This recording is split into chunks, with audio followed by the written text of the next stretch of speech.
Nous avons réservé en ce moment notre attention sur toi pour te louer, te remercier, t'adresser nos requêtes et apprendre de toi.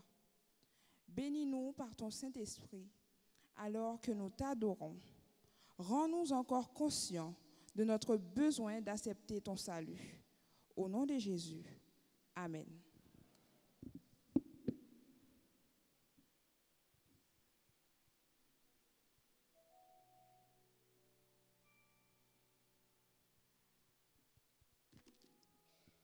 Nous souhaitons la bienvenue à tous, à chaque membre ici présent, ainsi aux personnes qui nous regardent par YouTube.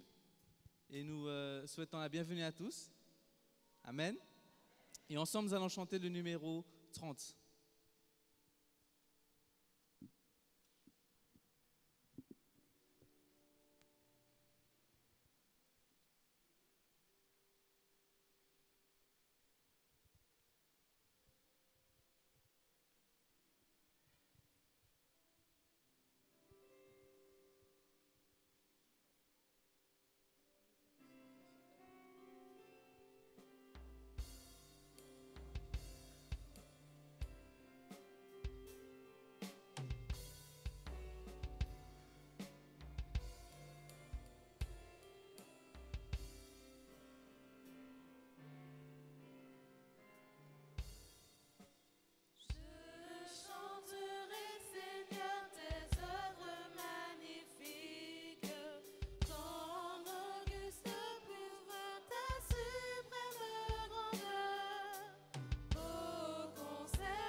Lecture de la Bible. Le texte de méditation se trouve dans Luc 3, le verset 6. Je lis. Ce qui est tortueux sera redressé, et les chemins raboteux seront aplanis, et toute chair verra le salut de Dieu. Que l'Éternel bénisse la lecture de sa parole.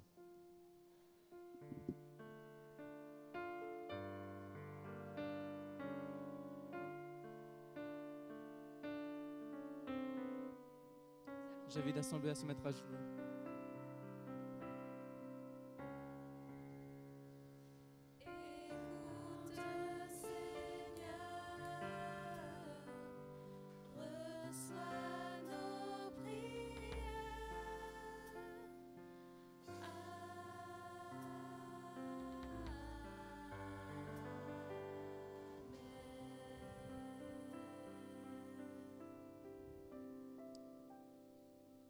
Notre Dieu, notre Père qui est dans les cieux, que ton nom soit sanctifié. Nous sommes ici et reconnaissons que tu es le seul vrai Dieu, Seigneur. Et nous venons à toi et reconnaissons que tu es le Très-Haut, le Tout-Puissant. Nous te rendons grâce, Seigneur, pour toutes les bénédictions que tu nous as données. Et nous voulons en ce matin, Seigneur, te demander pardon, Seigneur, pour nos péchés que nous avons commis contre toi et contre nos frères. Nous voulons, Seigneur, que tu puisses bénir cette assemblée, l'Église, chaque membre ici présent, que tu puisses aussi nous donner cette force, Seigneur, d'aller prêcher l'Évangile comme tu nous l'as dit. Allez, faites de toute nation des disciples. Seigneur, je te prie aussi pour les dîmes et les offrandes que nous allons recueillir en ce matin. Te rendant grâce et que tout soit pour ta volonté, Seigneur. Au nom de Jésus, pour ta gloire, Amen.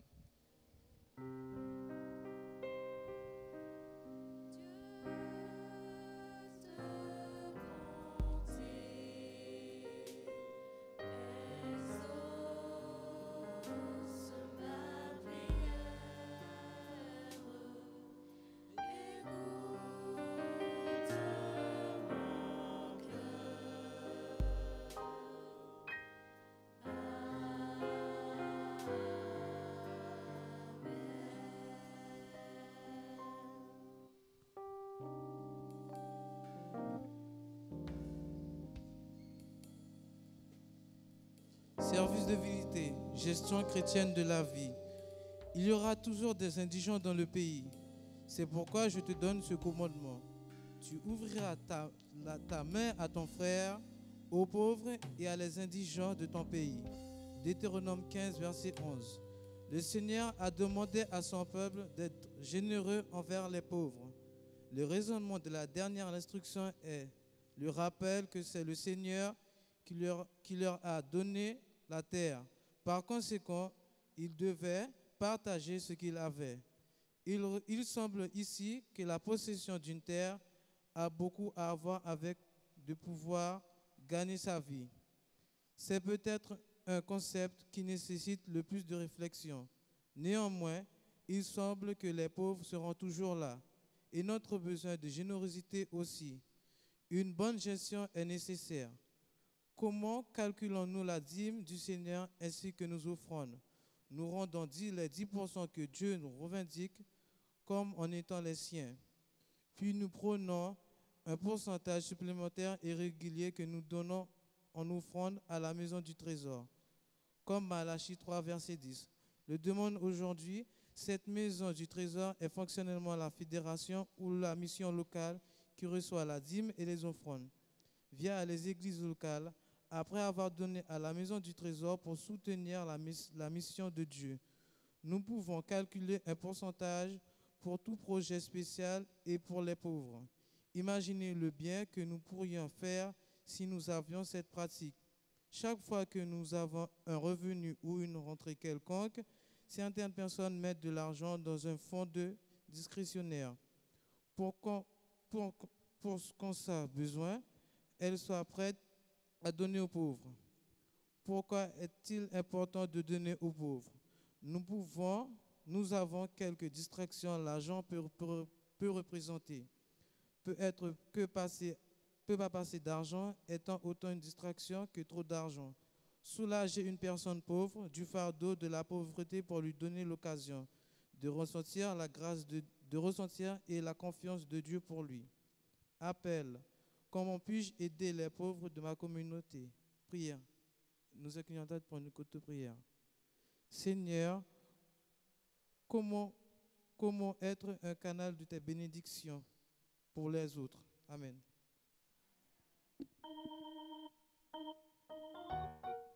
J'invite les diacres à passer dans les rangs pour recueillir les dîmes et les offrandes.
c'est le moment des enfants. Donc j'invite tous les enfants à venir devant et nous aurons notre moment des enfants avec notre sœur Keila.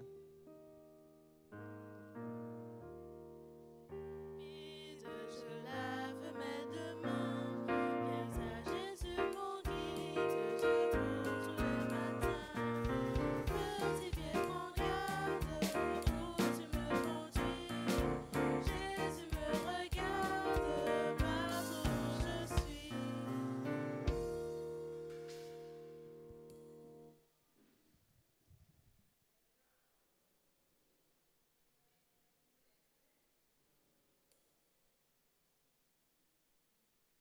Vous avez passé une bonne semaine? Alors, qu'est-ce que tu as fait cette semaine à l'école? J'ai travaillé. C'est bien. Alors, aujourd'hui, j'ai une nouvelle histoire à vous. Parmi vous, qui connaît la Croix-Rouge ici?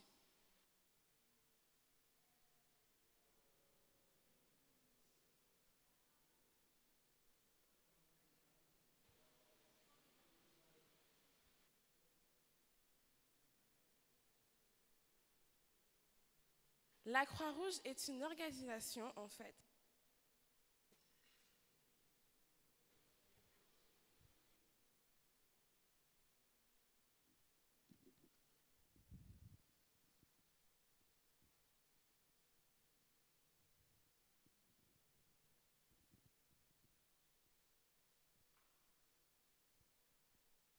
La Croix-Rouge, en fait, est une organisation qui récolte des fonds pour soigner les malades ou des pays qui sont en difficulté. Est-ce que vous avez déjà vu la Croix-Rouge en Guyane? Oui? Alors, la Croix-Rouge se situe à Cayenne et maintenant, je crois qu'il y a un nouveau poste qui n'est pas très loin de l'université. Donc, si un jour vous faites un tour à Cayenne, demandez à vos parents de vous montrer où se situe la Croix-Rouge. Aujourd'hui, l'histoire parle d'une petite fille qui s'appelle Christine. Christine avait économisé pendant longtemps pour acheter une nouvelle robe. Et le jour arriva. Elle devait attendre sa maman à l'arrêt de bus. Et en attendant sa maman, elle est tombée sur une affiche de la Croix-Rouge, justement, qui nous demandait de faire un don pour des enfants qui étaient en situation de handicap. Donc cette image est restée dans la tête de Christine. Sa maman est arrivée, elles sont allées faire les boutiques. Christine n'était pas très bien parce que cette image restait quand même dans sa tête. Donc elle demande à sa maman de changer de magasin. Et sur la route, elle est tombée sur une bénévole de la Croix-Rouge. Donc ce que Christine a fait, elle a pris sa sacoche où se trouvait tout l'argent qu'elle avait économisé et l'a donné à la bénévole. Et la bénévole lui a remercié parce qu'elle a fait un geste qui venait du cœur. Donc, l'histoire dans la Bible aujourd'hui nous parle d'une femme qui a rencontré Jésus près d'un puits. De qui il s'agit?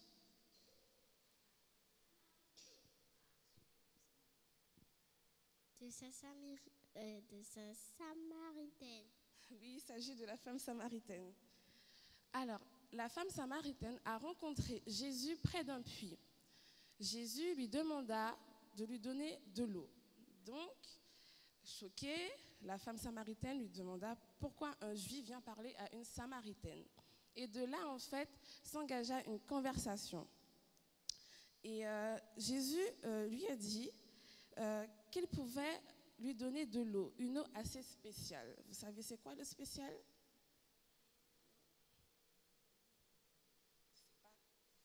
Il s'agit de l'eau de vie. Car quiconque qui boit de l'eau du puits aura encore soif, mais celui qui boira de l'eau que je lui donnerai n'aura jamais soif. Et l'eau que je lui donnerai deviendra en lui une source d'eau qui jaillira jusque dans la vie éternelle.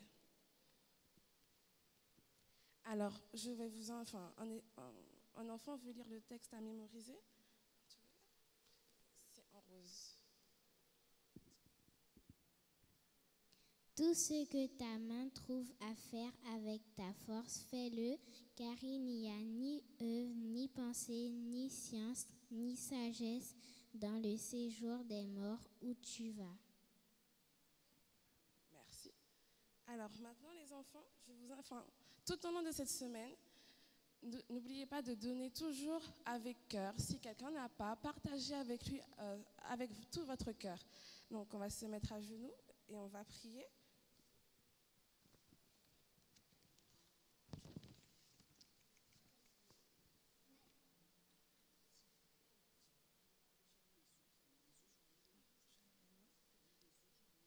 Seigneur Dieu, nous voulons apprendre à être disponible à être disponible en tout temps en tout temps pour te servir. pour te servir. Au nom de Jésus. Amen.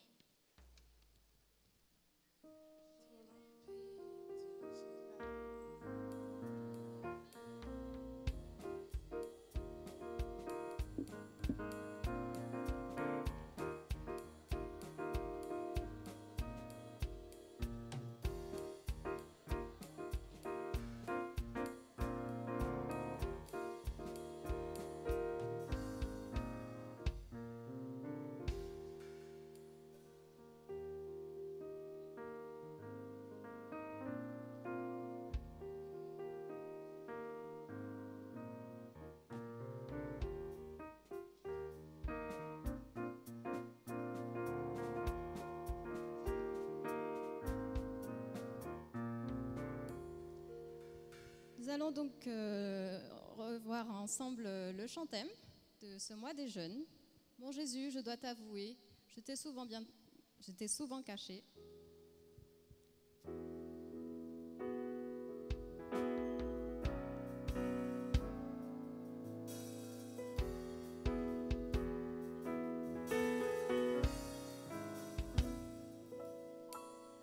Mon Jésus, je dois t'avouer que je t'ai souvent caché. J'ai même choisi à être un autre, car je voulais être aimé pour réussir dans la vie et pour avoir des amis.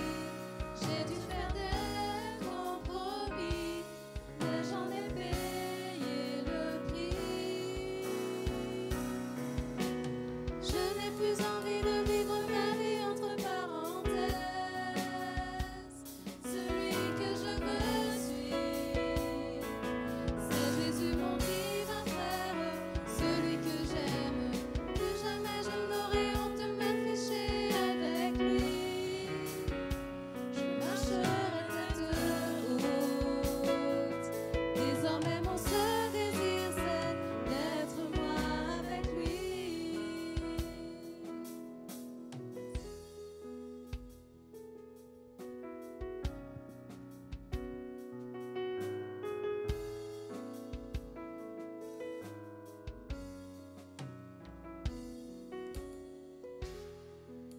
Oui, effectivement, notre seul désir, c'est d'être avec Jésus. Et je vous salue, mes frères de Salem, mes frères et sœurs de Salem. Et j'aimerais savoir comment allez-vous en ce matin. Vous êtes contents d'être ici? Amen. Donc, le message de ce matin s'intitule « L'expérience du salut ». Donc, pour débuter notre moment, nous allons tout d'abord définir qu'est-ce que c'est le salut. Et pour vous, mes frères et sœurs, c'est quoi le salut pour vous?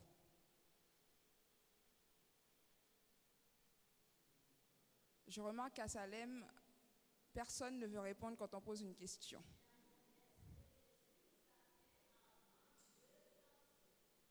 Oui, ma sœur. Et après? Personne d'autre. Donc, le mot salut dans la Bible recouvre toutes les interventions de Dieu en faveur de ceux qui ont besoin d'être secourus. Et dans le verset que Luigi nous avait lu tout à l'heure, dans Luc 3, verset 6, Dieu nous dit « Et toute chair verra le salut de Dieu ». Donc, nous pouvons nous poser comme question, en quoi l'expérience du salut est-elle primordiale dans notre chemin spirituel avec Dieu? Nous allons courber notre tête pour une courte prière. Dieu Tout-Puissant, aide-nous afin que nous puissions discerner ta parole, discerner le chemin que tu veux que l'on suive, cher Papa. Aide-nous durant ce moment. Je t'ai prié au nom de Jésus et pour ta gloire. Amen. Donc, pour continuer notre étude sur l'aspect du salut, nous devons savoir qu'avant d'être une œuvre accomplie par Jésus-Christ, le salut est d'abord une personne. Et cette personne, c'est Jésus lui-même. Jésus est le salut de Dieu. Dans le sens que c'est en lui que toute l'œuvre de la rédemption qui nous sauve est accomplie et qu'il n'y a de salut en aucun autre que Jésus lui-même.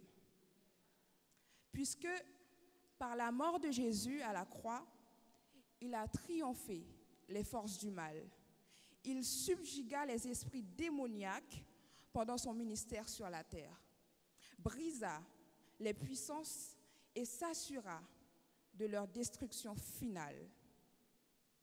Cependant, pour reconnaître que c'est par Jésus que l'on détient le salut, il nous faudra tout de même réaliser un cheminement avec Dieu pour atteindre l'objectif du salut. Tout d'abord, ce cheminement est composé de plusieurs étapes. En premier lieu, nous devons avoir la conviction d'avoir péché. Nous devons reconnaître, être conscients de notre état de pécheur, d'être conscients d'avoir offensé notre Dieu, d'être conscients d'avoir rendu notre Père céleste triste.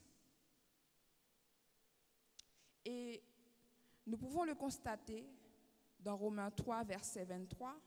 Si quelqu'un peut nous le lire, s'il vous plaît.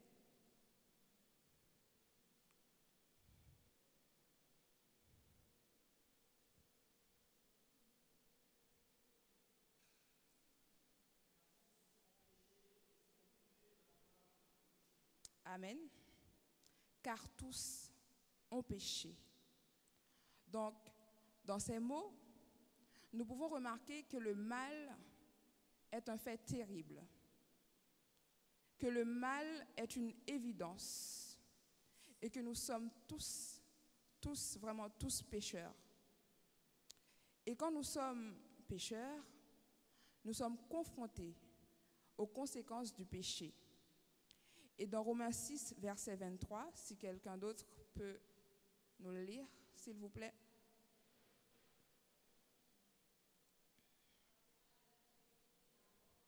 Amen. Amen. Car le salaire du péché, c'est la mort. La mort spirituelle est une chose terrible qui équivaut à être éternellement séparé de Dieu et à connaître son jugement et sa colère. En outre, le péché a été porté par le Christ et il a subi le châtiment terrible de Dieu, le jugement et la colère de Dieu à notre place. Et nous pouvons le justifier dans Romains 5, verset 8, si quelqu'un d'autre peut se désigner. Romains 5, verset 8. Romains 5, verset 8.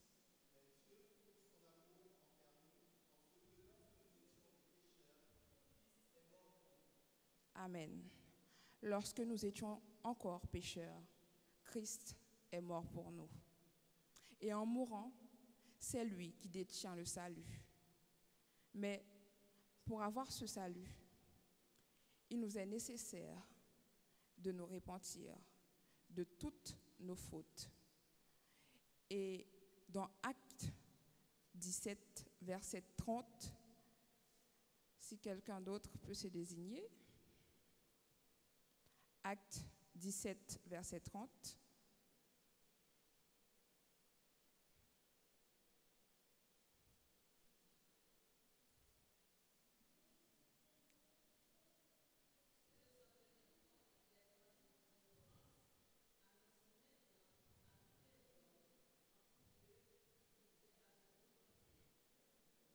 Amen. Dieu ordonne maintenant à tous les hommes et en tout lieu de se repentir. Et dans Luc 13, verset 3, quelqu'un d'autre?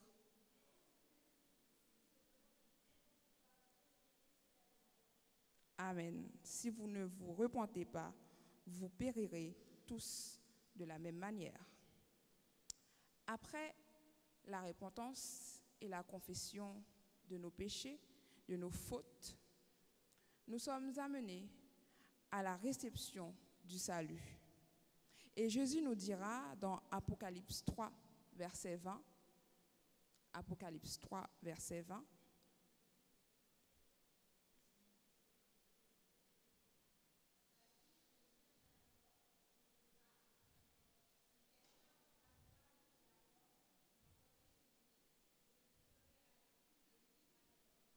Amen. Jésus se tient à la porte de votre cœur. Et si vous entendez sa voix, il faut venir lui ouvrir la porte. Il ne faut pas le laisser attendre, se patienter afin que nous puissions venir lui ouvrir la porte de notre cœur, sachant qu'il est toujours là et il sera toujours là à attendre que nous puissions prendre la décision de lui ouvrir la porte de notre cœur. Donc, en ouvrant cette porte, nous aurons un contact personnel, un contact vivant, l'un envers l'autre avec Jésus. Donc, cependant, dès le moment où nous avons décidé de lui ouvrir cette porte, d'abandonner les rangs des forces du diable pour nous enrouler sous la bannière ensanglantée de Jésus, notre combat contre le mal entre dans une phase critique, puisque, en effet, Satan n'est pas en guerre contre ceux qui vivent sous sa tutelle. Il n'est pas en guerre contre eux parce qu'ils lui appartiennent. Néanmoins, la vraie bataille se livre contre ceux qui ont décidé de passer des ténèbres à l'admirable lumière de Jésus. Et je dis amen à cela. Cependant, nous ne pouvons pas comprendre ces choses spirituelles si nous ne passons pas du temps avec Dieu, par le biais de la méditation, de la prière, et aussi de créer des petits groupes de prière pour que nous puissions partager nos connaissances spirituelles avec les autres. Donc, si nous passons du temps dans la parole, nous découvrirons et nous allons développer davantage notre relation avec Dieu. Mais aussi, nous allons forger notre foi par laquelle nous recevons le salut, qui provient du pouvoir divin de la parole, qui est un don de la grâce de Dieu. Et nous pouvons remarquer qu'aujourd'hui, que les hommes sont trop occupés. Ils n'ont pas de temps à donner à Jésus. Et surtout, à la prière. Sachant que l'heure approche et ils doivent mourir. Ils doivent tous, vraiment tous mourir.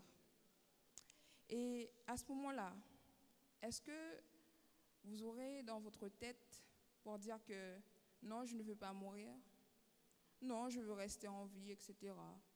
Je pense que non.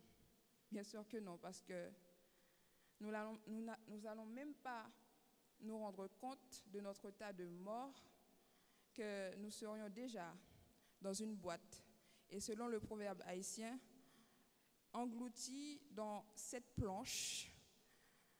Et après, nous allons être dans un trou et oubliés de tous. Certes, vos proches auront un petit pensée à vous, auront des souvenirs de vous, mais au fil des années, vos amis, vos connaissances, ils vont tous vous oublier. Peut-être. Pour certains, non. Pour certains.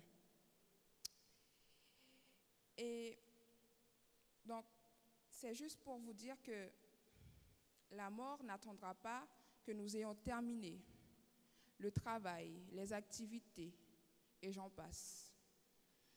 Donc, le conseil que nous devrions adopter, c'est le fait de prendre chaque jour le temps d'entrer dans l'intimité de celui qui est le seul qui pourra nous aider après la mort. C'est pour cela que nous devons impérativement nous réconcilier avec Dieu, notre Père, et prendre cette grâce qu'il nous offre gratuitement. Car Dieu, dans sa colère sur le Christ, a satisfait les exigences de sa justice. Et du même coup, il a manifesté son amour grand, puissant envers nous, en ne nous frappant pas de sa colère. Et pourtant, nous savons bien que le Christ, il n'avait pas péché. Le pauvre, il n'avait pas connu de péché. Et il s'est livré pour nous, par amour, afin que nous puissions connaître qui il est réellement. Et dans l'amour infini de Dieu, il nous a fait grâce. Il nous a fait grâce et il nous a fait connaître sa justice. Et par le Christ, nous sommes justifiés. Par l'Esprit, nous naissons de nouveau et nous sommes sanctifiés. Et l'Esprit régénère nos esprits, grave la loi d'amour dans nos cœurs pour aboutir à une puissance, une force qui nous sera nécessaire afin de vivre une vie sainte. Donc, en demeurant en Jésus-Christ, nous devenons participants attractifs de la nature divine. De plus, nous obtenons en même temps l'assurance du salut, maintenant et au jour du jugement. Donc, si quelqu'un dans la salle aimerait connaître le salut de notre Dieu, connaître la grâce de notre Dieu et de s'armer de cette grâce, qu'il se lève, qu'il fasse un pas, ou s'il ne veut pas se lever, peut-être qu'il se lèvera après, on ne sait pas, Dieu seul sait. Si cette personne veut que le Père céleste lui offre le meilleur de sa grâce, qu'il se lève et qu'il avance afin que nous puissions faire une toute petite prière.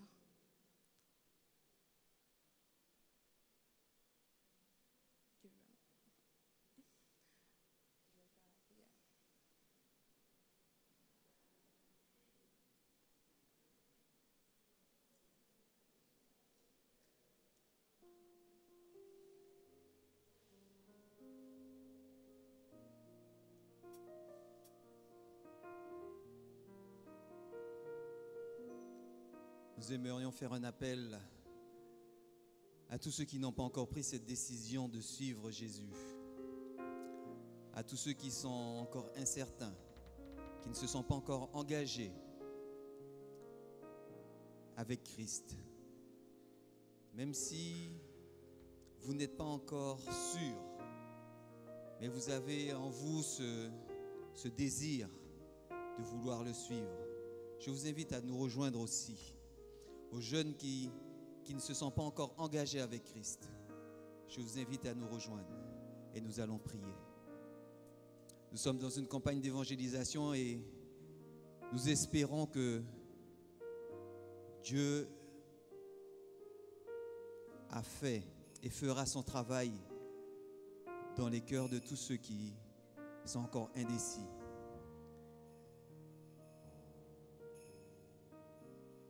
Si vous ne vous sentez pas, vous êtes un peu timide, venez nous voir après. On discutera, on vous accompagnera. Mais soyez sûrs que nous servons un grand Dieu. Soyez sûrs que Dieu est là et il sera toujours là pour tous ceux qui le servent, qui le suivent, qui gardent les commandements dans leur cœur.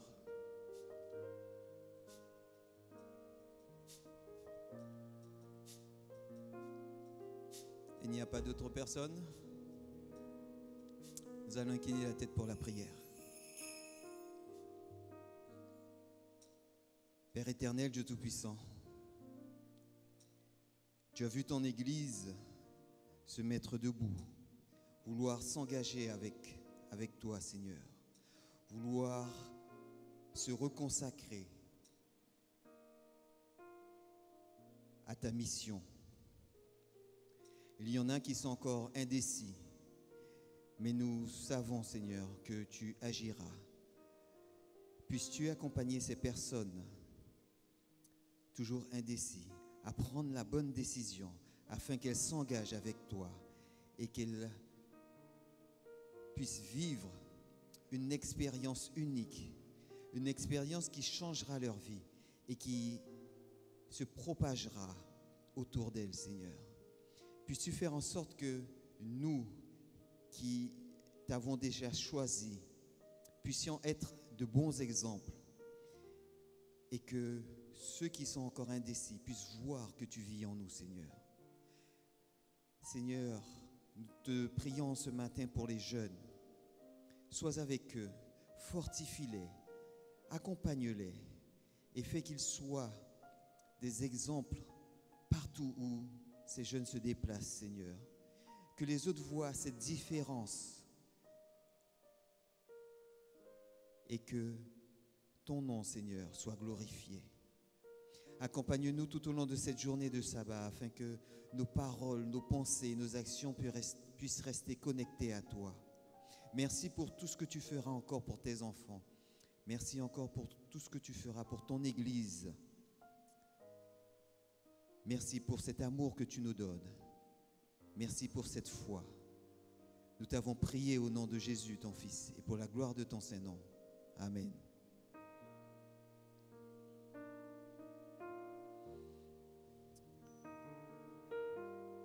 Vous pouvez regagner.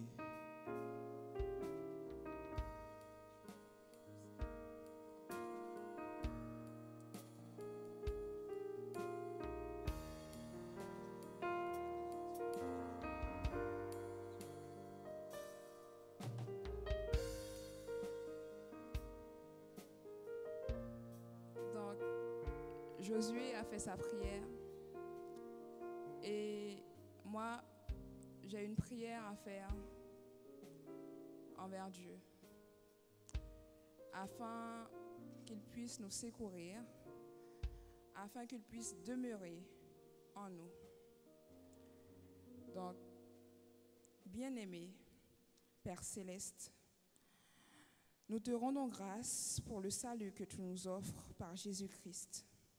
Veuille nous aider à être chaque jour conscients de notre état de pécheur et à avoir la foi de notre Rédempteur. Que ton Esprit Saint nous enseigne à demeurer en Christ pour avoir l'assurance que nous serons un jour dans le ciel avec lui. Amen.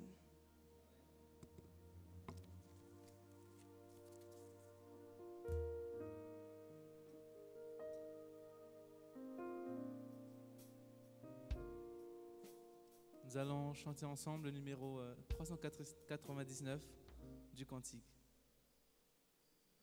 399. J'invite l'assemblée à se mettre debout.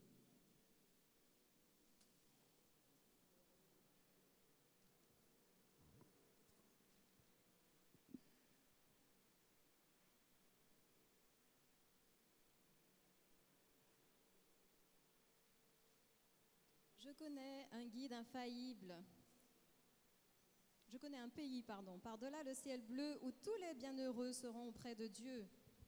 Dans la maison là-haut où je serai bientôt, rien ne troublera le bonheur des élus.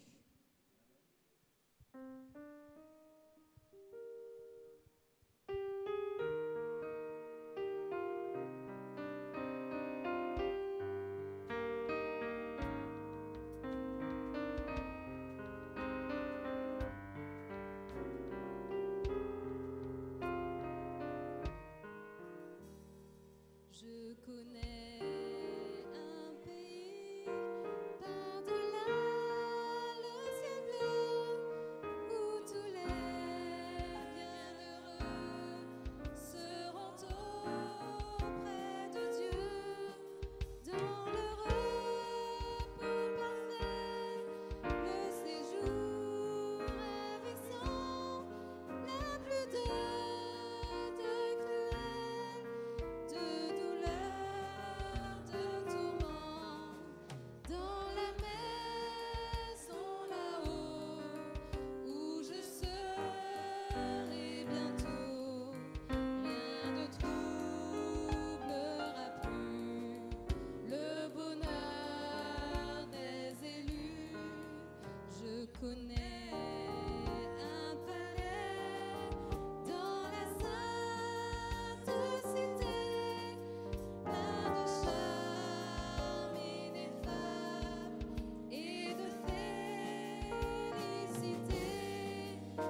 Seigneur, nous désirons te ressembler davantage chaque jour.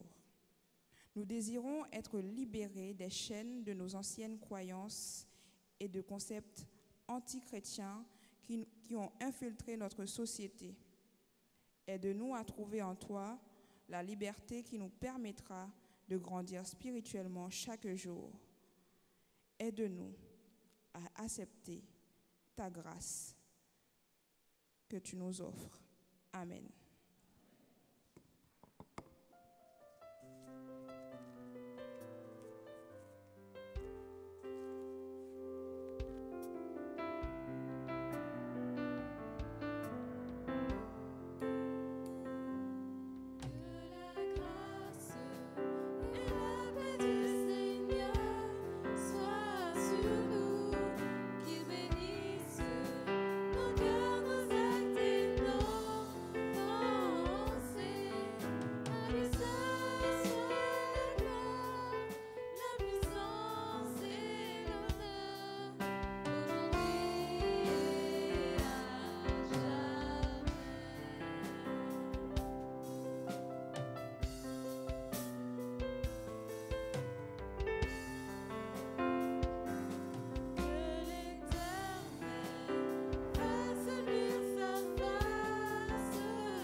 Rappelons que ce sabbat est un sabbat spécial et qu'à partir de maintenant, nous allons partir dans le champ de Rémy Armand-Joly pour pouvoir distribuer le livre concernant la famille. Je demande à Alvin de me rejoindre. Nous allons faire